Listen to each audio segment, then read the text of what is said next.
Thanks for the introduction, Teresa.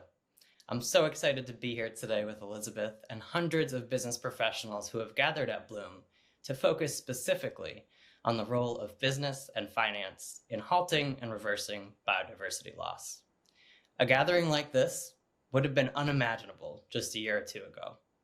Elizabeth, it's because of your work leading the global biodiversity negotiations at COP15 and also co-chairing the TNFD that we've come together today. You and your team have really laid the groundwork for us, so thank you. It's been almost a year since the negotiations, and 195 countries have since adopted the framework. I'm curious, what comes next for you after such a major milestone? What does the past year look like? And how do you feel when you look back on COP15? Thank you very much first for the invitation, and indeed this is a good question. A year is almost lapsing. Are we making a difference? Are we seeing already action taking place? I will say yes. I will say yes, one, and to me is more instrumental. This is when, for the first time, I think, probably in my life, I may be wrong, that biodiversity, nature has become so important an agenda in any discussion. And this clearly shows now we are seeing that we are all making that connection. And for the financial institutions, we know they have already been reporting on their impacts and risks on climate-related financial disclosure already for years, and now even reporting globally is mandatory. Nature is only coming on board, but delighted that we are seeing more and more financial institutions, corporate bodies now coming on board in readiness to also play a role, because we have clearly realized that dealing with climate alone without biodiversity nature, it will not take us anywhere. And the investors have also realized that their organizations are exposed to nature-related risk, and that value itself is at risk. And this risk may be related to either physical aspects, it could be water stress, it could be flooding, it could be loss of ecosystem productivity, pollination, and all these results actually in that evolving market whereby resilience becomes a key value in the context of both climate and ecological crisis. I will say in a nutshell, how we've seen biodiversity has gained momentum. I don't think now we still have to continue the campaign. Climate and nature is one and the same. They are intrinsically connected. You cannot deal with one without the other. I think that knowledge is becoming more and more recognized. So you talked a lot about creating these enabling conditions for change, and also how companies really should anticipate moving forward. Governments will be engaging with them around biodiversity initiatives, strategies, and making sure that we're reaching our global targets. So many of our audience members here today in San Jose have been actively involved in kind of co-creating the future. We have a lot of visionaries in the room, but many are also new to this concept of biodiversity. And they're using these 2 days at Bloom to assess how seriously their companies should take biodiversity. What should their next steps be? Could you give us maybe like one main message that they should bring back from Bloom to their CEOs? What is the one message about the role of businesses in reducing biodiversity loss that their CEOs need to hear? Because the CEOs already, many of them, I believe, are familiar with climate-related financial disclosures, is basically to indicate to them that they will not succeed in dealing with climate alone without nature. So, and the link between nature and climate change then becomes key. Once this is understood, then we hope the CEOs will see the importance even within the company now to begin developing strategies and the reporting mechanism to be able to take that integrated approach when it comes to integrated approach and acknowledge how both climate and nature-related risk, one, affect their business, and the work therefore need to build that company resilience.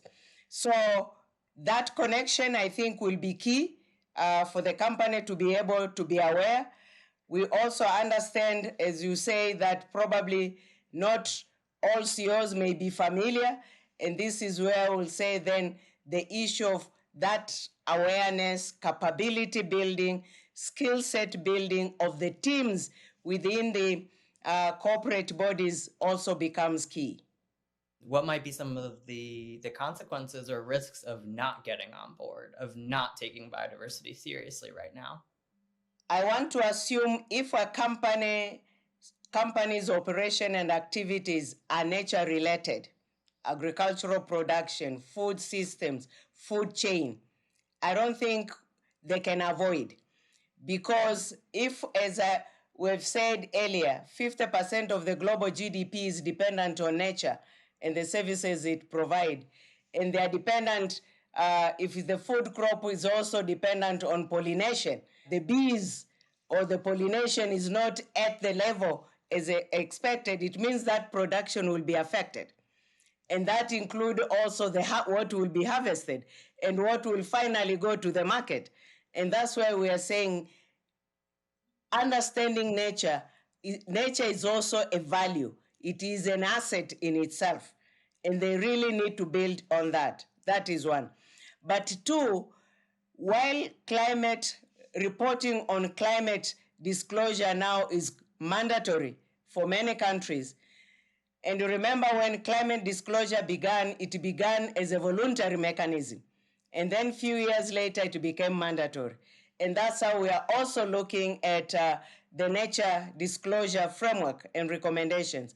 We'll begin mandatory, but we know in the near future, governments make them also mandatory as they did for climate.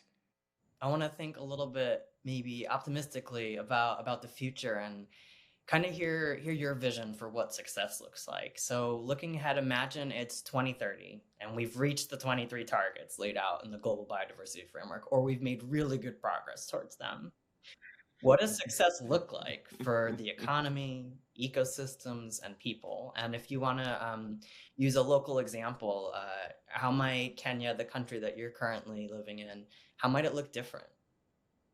By 2030, reaching these targets, many things will need to happen, which we human beings as people will be able to see, not just to feel, but also to see on the planet.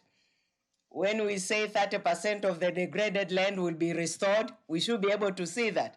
When we say harmful chemicals and pesticides have reduced by half, I'm sure we'll have to see that, particularly in the context of the healthy of the population, because we know the impacts of pesticides and the amount of pesticide we all eat.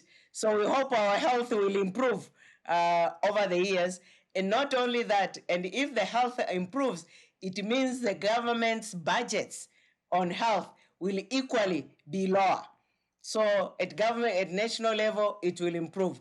For the companies, and because it will be a norm, first, it will be very easy for the companies to interact with their constituents. And here again, looking at food processes, food production, engagement of indigenous peoples and local community will be not of an adversarial relation, but more of a collaborative relation. So these visible changes we should be able to see them, to be able to tell, yes, now there's a difference or not. We hope the forest will have recovered drastically. And not surprising, we see governments making really commitments by 2030, by 2025 to plant many billions trees. Here in Kenya, for instance, the president has declared 15 billion trees by 2025. And that process has begun. I know Ethiopia, there's what they call the Prime Minister's Legacy Initiative to plant 25 billion trees by 2030 or earlier. And they've already done 15. And they can show. I was there a few months ago, you could see the forest growing. These are visible targets which everybody will see, from a bare forest to a fieldy land. Thank you so much, Elizabeth, not just for being here with us for this interview, but for the work you do, for the passion, the drive, and the commitment and expertise that you bring to it. So thank you so much. It's been a pleasure. Thank you very much.